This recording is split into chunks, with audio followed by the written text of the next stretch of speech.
I come from Kenya, and I grew up in the slopes of a mountain, climbing the slopes, running to school every single day and back. And going up a hill is not an easy thing. How about climbing a mountain? And I ask you a question. What's your Kilimanjaro? This is Now Tell Us, and I'm your host, Anthony Muiruri. But Now Tell Us, we have guests come and tell us stories. They come and inspire us, teach us something that is passionate to them. And always we're having a great time. And that means that even today, we have a great time with our guest, who is known as Chris Papius. She's going to be here very soon. If you're ready, let's go and meet Chris. And we're going to know much more of what she's going to tell us today. Here we go.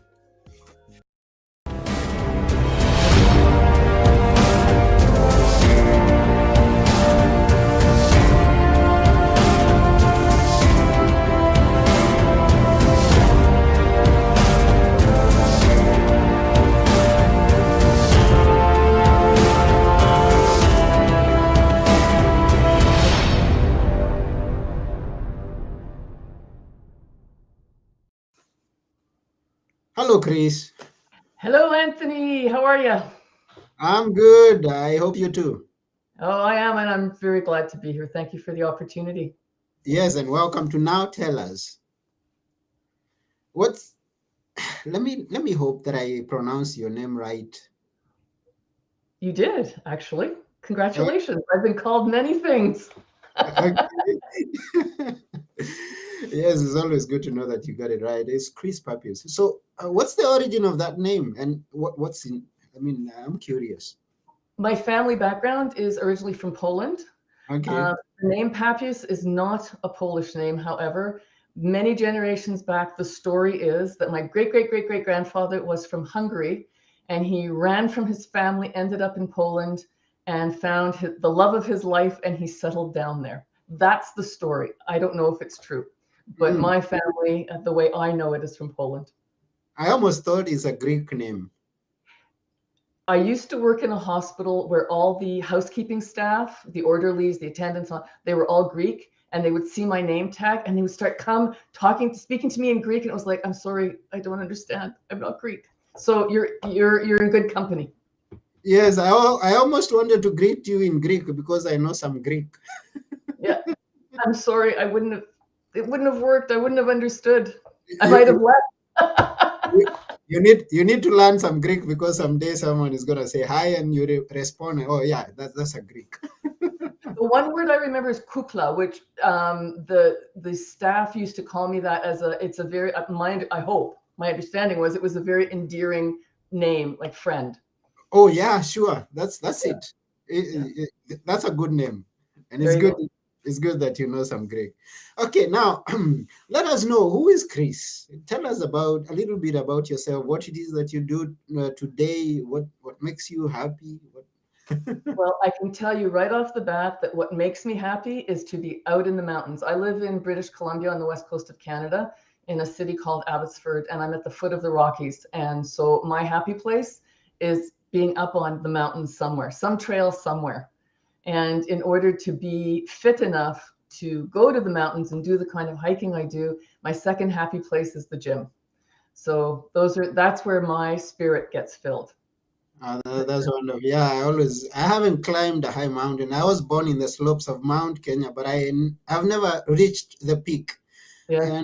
And and one thing I hear from those people that go to the peaks of mountain is that you've got to be well trained. It's not you just don't wake up today and say I'm gonna get to the peak of this mountain. No, well, you don't do that. No, for me, it took once I'd made the decision to realize my dream of climbing Mount Kilimanjaro. It was then a year that I trained and got ready and did the arrangements and that. But that's why my question is, what is your Kilimanjaro? Because reaching the summit of that mountain changed my life in a way that I could never have predicted. Mm. So go ahead. Yes. Tell us, what do you do on a day-to-day basis? Because I don't think that going to the gym is what you eat from. No, that's my happy time. No, what I do is I am a mindset coach. I work with women who are stressed out overachievers, and I help them pivot to become calm, high performers. The difference is that overachievers, which I was the poster child for overachiever, is someone who believes that their personal value is based on their achievements. So you keep trying to do more and more and more, but I was also um, a, a people pleaser. I had no confidence, a people pleaser.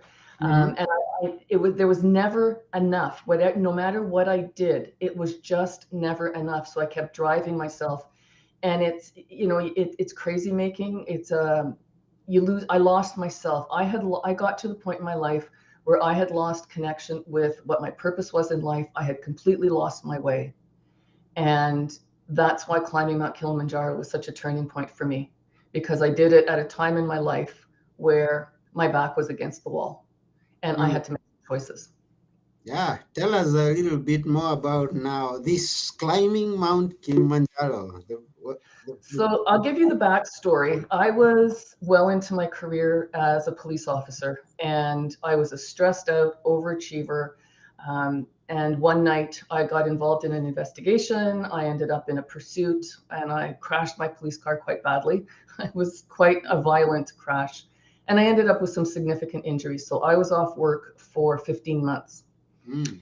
While that car was in motion, the crash occurred over time. My car stayed in motion, and my life flashed before my eyes. And I owned the fact that my life was a disappointment, that I was unfulfilled, that nothing made sense anymore. And I Mm. vowed to myself that I was going to make change. If I survived, I was going to make changes. Clearly, I survived. Um, and it took me 15 months to get fit to be on duty again. Mm. And I remember going into the office that first day, and I walked into the locker room. I put on my uniform. I put on all the tools, and I looked in the mirror, and my heart sank because nothing had changed. I was still that person who had been in that car. And that's when I reconnected with my determination to change. Mm-hmm. And I had a lot of dreams that had been on, collecting dust in the dark. And one of the dreams was to climb Mount Kilimanjaro. I had Mm-hmm. first seen the mountain in 1980. I was visiting Kenya. I saw the mountain, and I wondered what the world would look like from up there. Mm. And as soon as I thought that, all those beliefs came. You can't do that. Who do you think you are? You don't deserve this. And when I looked in the mirror in that locker room that day, I resolved that I was going to climb Mount Kilimanjaro. That I was enough of saying no. I was going to fulfill that dream. And I started training. I made arrangements. And in 2006, I saw the world from the top of Mount Kilimanjaro. And in that moment, I saw the world in all its beauty, its texture. I saw life as full of possibilities. And I knew that from then on, whatever happened in my life was going to be a choice. Mm-hmm. Now, the interesting that happened is when you have a dream that you've put off for so long and you say yes to it, the impact is that, well, I could do that. What's next? Mm-hmm. It's the answer. What's next? I've done this. What else Yeah. can I do? And I had a lot of adventure dreams that were collecting dust on the shelf. So I went to Rwanda to see the wild gorillas. I ended up going into the Sahara Desert. I went to Mongolia, where I saw a total eclipse of the sun. I trekked across the Himalayas. And each one of these adventures made me understand that I could do whatever I wanted to do. I Mm-hmm. still didn't know what I wanted to do with my life. I was still lost. I hadn't done the inner work yet. But doing these adventures started the dominoes effect. And once I got the adventures ingrained and off the bucket list. It was a question of looking within to see what was going to bring my life fulfillment. Mm-hmm. So that was another journey because I thought I had to do it myself. I had to find my own answers. So I read books and I went, read books, did the courses, did the workshops. And what I discovered was they all gave me permission to dream. None of them told me how to make dream my reality. Mm. Right? They tell you dream, dream, dream big, but they never tell you how. So I Mm. got a few golden nuggets from all these various resources, and I took a step back and I realized that there was a process, that those nuggets could fit together in a process. And when I started implementing that process and doing the inner work, that's when life really changed, to the point where now I know my purpose. I live stress-free. I do what I love doing. I get up in the morning excited about the day ahead. I have a really good life. Mm. You remind me of the three P's, and I don't know whether you have some letters that you are stuck with, or whether in that process there are some letters. We're going to learn more about the process. But the three P's are, there is the promise, and then there is the process, and then there is the provision. Every dream has three parts. That's someone who said that. The three P's: the promise, the process, and the provision. Oh, well, So, thank you. Can I make a note of that, Anthony? Because it, I really like what you just did. mhm, Because to me, the process is, um, what is your vision? yeah. What is it that you want? And it has to be connected to your values and your purpose. When your vision is built on your values and purpose, you have an emotional connection to it. And the result is that you're drawn towards it, you're not pushed towards it. Mm-hmm. And there's a big difference. And if you know who Jack Canfield is, Jack Canfield says, his quote is that people who don't have what they want in life is because they've never clarified in detail what it is, the life that they want. And creating that vision of your life, that's the first step. You have to know what you want, Mm-hmm. not what people think you should have, not living up to other people's expectations. It's what does your heart want? So I Mm-hmm. take my clients through a process of finding out what is that vision that they are emotionally attached to. And then it's, of course, all those beliefs. No, I can't. You don't deserve it. Who do you think you are? Those are just stories that we tell ourselves, stories that we learned when we were 4, 5, maybe even younger. And it's in our subconscious, and they repeat like a loop, and our beliefs dictate our actions. And as long as we allow subconscious beliefs to drive our life, we're basically allowing a 5-year-old to make decisions about our life. Mm-hmm. So the next step in the process is to bring those beliefs that are guiding what you do in life, bring them to the front, shine light on them, and ask yourself, does this make sense? Is this true? And for the most part, we can easily debunk those beliefs, and we can replace them with beliefs that actually reflect your truth. Mm. And the third step is you have to take action. You have to Action. take action. Yeah. If I want a glass of water and I'm sitting at my desk, I have to get up and do something, right? If I sit at my desk, nothing's going to change. You have to take action. So Mm. vision, beliefs, and action is the process. Vision, beliefs, and action. Yep. That's a good one. Now, I believe there's someone here who's listening or watching us, or even who gets to listen to us after we are through with this live broadcast, who has a mountain before himself or herself. She sees this big dream that she wants to achieve, but then it's so big that she can't even want to get started towards it because she doesn't believe in her ability to accomplish, to climb that mountain. And now you tell us there's a process. Is there a way that you can break for us the process? Are there some subtopics on the There process? are the subtopics. Yes. Yeah. As far as the vision goes, it's what do you want and why do you want it? You Mm-hmm. need to know your why. You need to know why this makes sense for you. How is that vision connected to your heart and to who you are at your essence? Mm-hmm. Then it's the beliefs. And I take my clients through a process. I reflect back their reasons why they think they can't have something. Mm-hmm. And then we start digging deep. Where did that come from? Whose voice is that? What were the circumstances under which that opinion was expressed to you? And if it's just an opinion, it doesn't make it right. Mm-hmm. Right? And then action. And I'm glad that you mentioned that, because when I thought of going to Kili, when I made the decision to go to Kili, I had to break that journey down into small steps. So in order to get to the top of Kili, what do I need? I need to have somebody to guide me. I need to be in shape. I need to travel to Kenya. I need to break it down into the smallest steps possible. If all I ever thought of was the summit, it would be overwhelming. Absolutely. And I probably wouldn't have done it. Mm-hmm.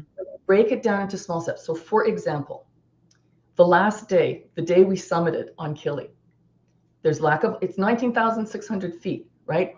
There's less oxygen. It's hard to move. Mm-hmm. And I'm looking at the summit. If all I focused on was that last few hundred feet to the summit, I don't think I would have made it. What I focused on was moving 1 foot ahead of the other, just so that the toes of one boot passed the toes of the other boot. That's 6 inches, Mm-hmm. right? That's all I focused on. I didn't focus on the top. I focused on the next step. And no matter what your journey is, no matter what that dream is, yes, you have the big picture. And in order to achieve it, you need to break it down into the smallest steps possible. That way you always know what your next step is. You're never at a loss. You're never overwhelmed. You can see how far you've come, because, hey, there may be 100 steps, but I've already completed 10.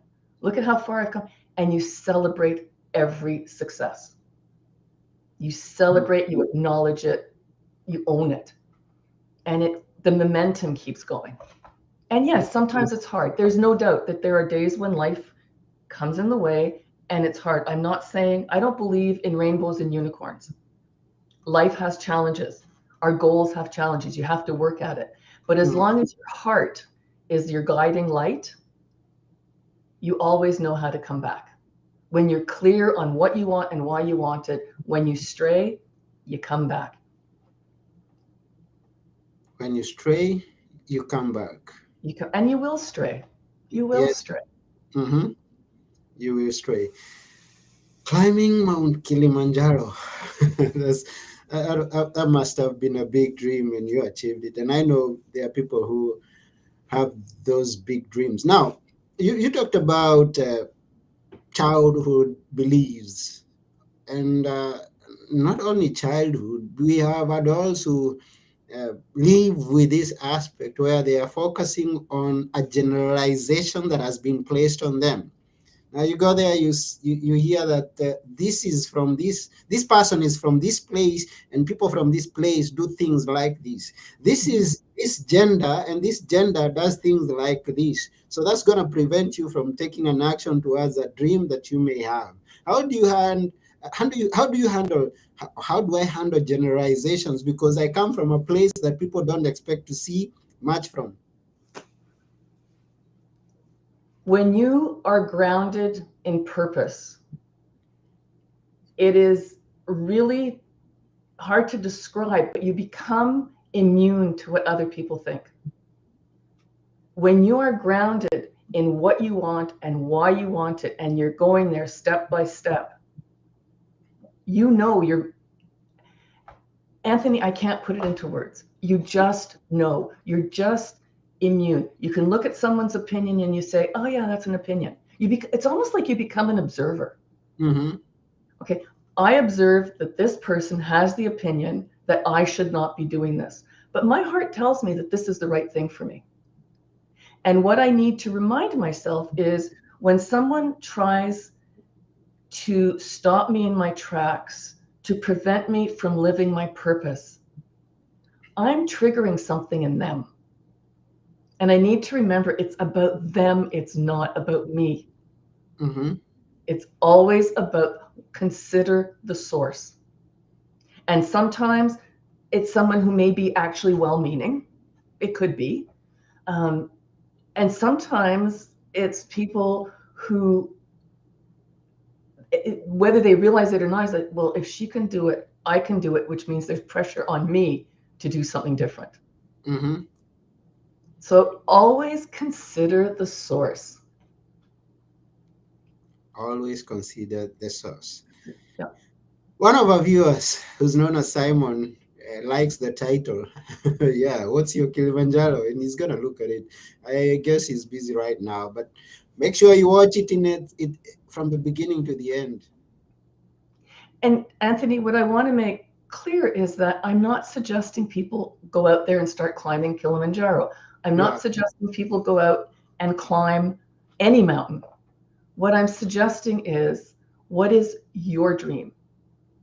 Right? For somebody who dreams of getting healthy again, maybe just walking around the block is going to be their Kilimanjaro. When they walk around the block, they'll then say, what's next? Maybe you want to write a book.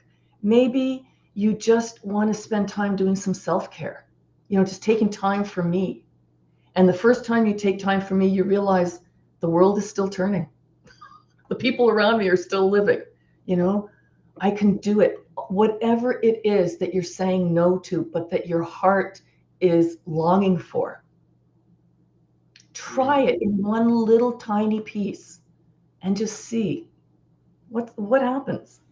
And you may be surprised that, like me, you find yourself asking, what's next? Success is an upward spiral, and it keeps getting bigger and bigger and bigger. And you step out of your comfort zone and you try new things. And the world becomes full of possibilities. Whatever that means to you, not to me, not to Anthony. What does it mean to you as a human being? Mm-hmm. Yeah. What does that mean to you? And just go and do it. Follow the process and achieve that dream Yeah. that you have. Now, I want to ask this. There is the belief, which you told us maybe was a hard one at the beginning. And then there is the hard part of completing and surmounting the mountain to come to the peak. Through all this journey from the birth of the dream to the fulfillment of the dream, what would you say was your biggest or was the most hard part of that journey? Asking for help. Asking for help. Mm. For me, asking for help was a sign of weakness, which was why what it took me, 10 years to accomplish, to pivot from, overachiever to high performer. My purpose is to share my knowledge with my clients so that they don't have to take 10 years. Asking for help, asking for, how do I train for this? How, asking for help in our society. And I'm talking about North America. I don't know what it's like in the part of the world where you're at. But asking for help here is frowned upon. You're supposed to be self-sufficient. You're supposed to know it all.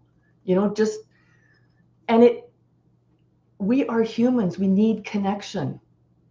Mm-hmm. Two heads are better than one. Collaboration. You know something I don't know. I learn from my clients all the time. I'm not the know-it-all. Mm-hmm. They teach me. We all have something to share, some knowledge to share with others to make the world a better place and to make life easier. Mm. Yeah. And people expect, or rather, I imagine that people would know my weakness if I say I don't know. So I don't ask. I don't seek for help. How can you get better at what you do? I remember, when we talk about this, I clearly remember when I was still working as a police officer, I had a colleague who was working on an investigation. And I remember being in the office and this person went, come over here. And they asked me something about what they were doing. And I said, what's the secret here? Well, I don't want them to know that I don't know. You're a junior officer. You're supposed to be learning. You can't know it all. And it made me sad to think Because even at the time, even though I was still, an overachiever, I could see it in others, how painful it made life to not be able to ask for help.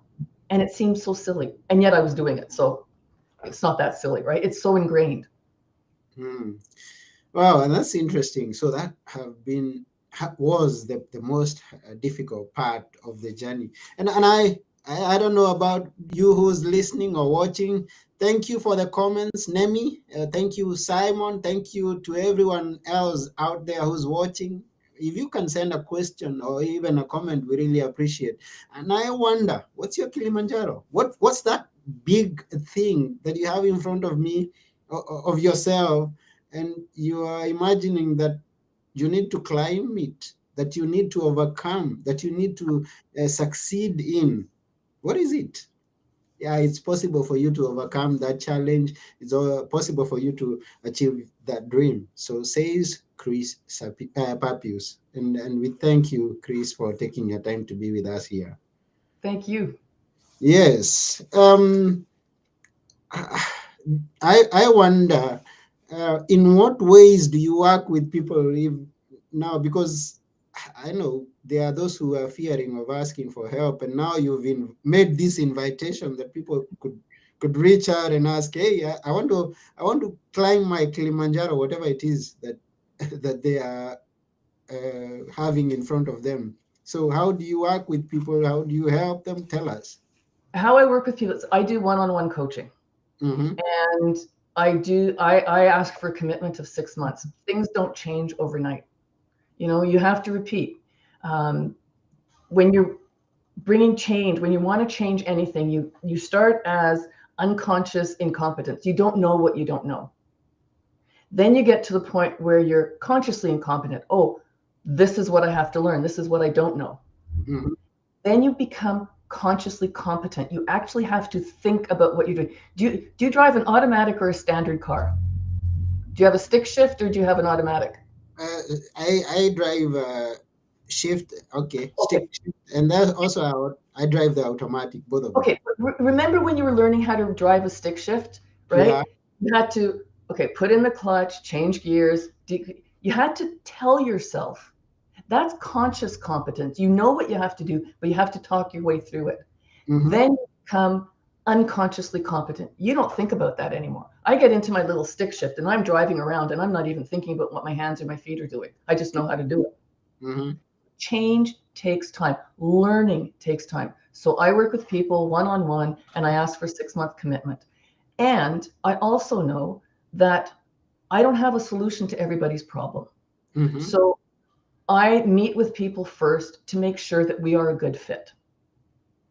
Right? Get on the phone with me.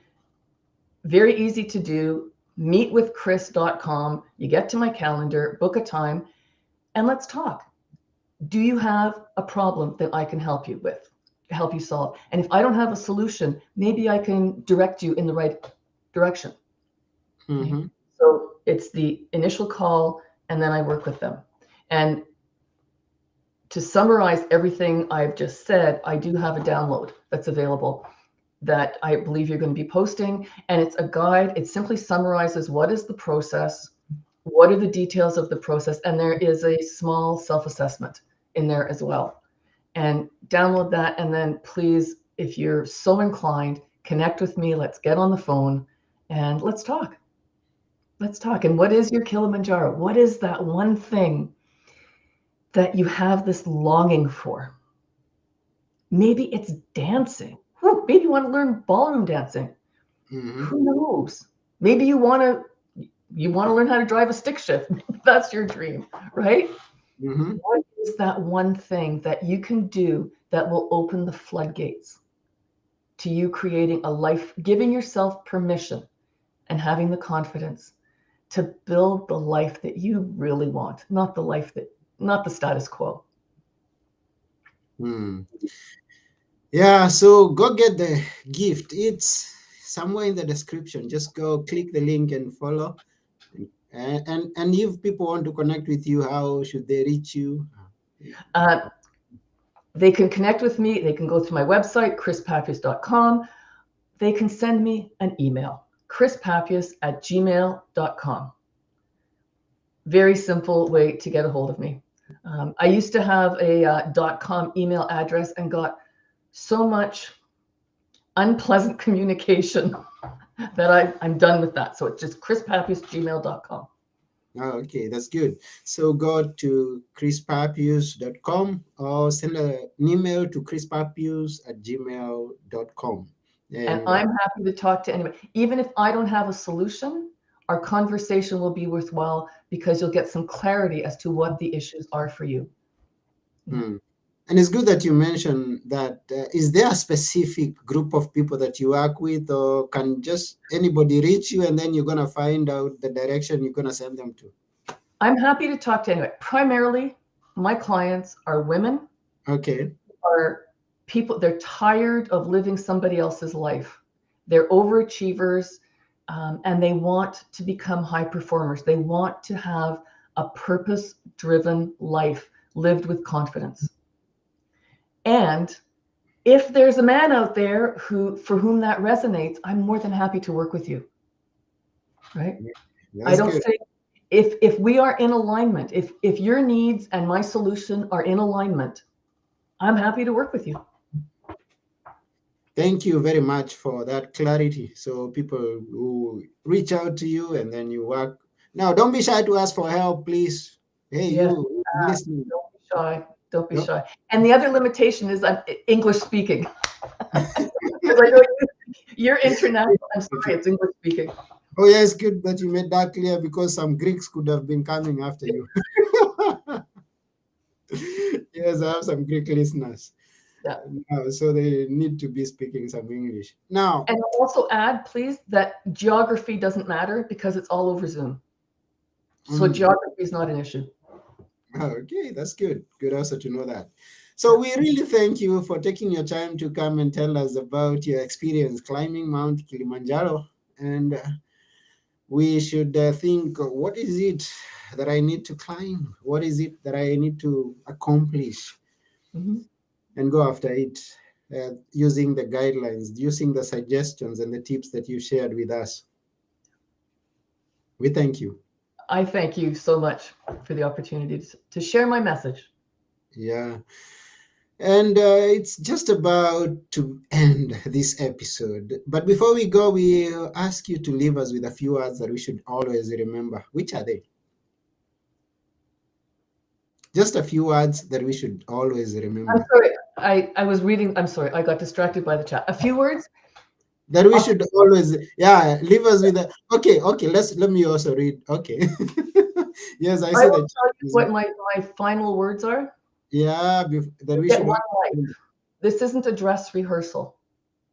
Okay. This is one life that we get. And I believe that we have a birthright to live life with confidence and a birthright to feel alive and engaged in everything we do. Life will send us challenges, but we have a birthright to feel confident that we can deal with whatever life sends our way. And we have a birthright to have fun. Hmm. Thank you for that. So once again, we thank you.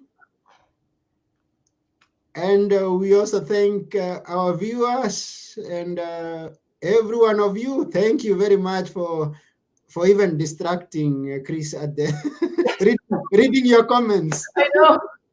We appreciate your comments. And Nemi says she already got your contact info. So Excellent.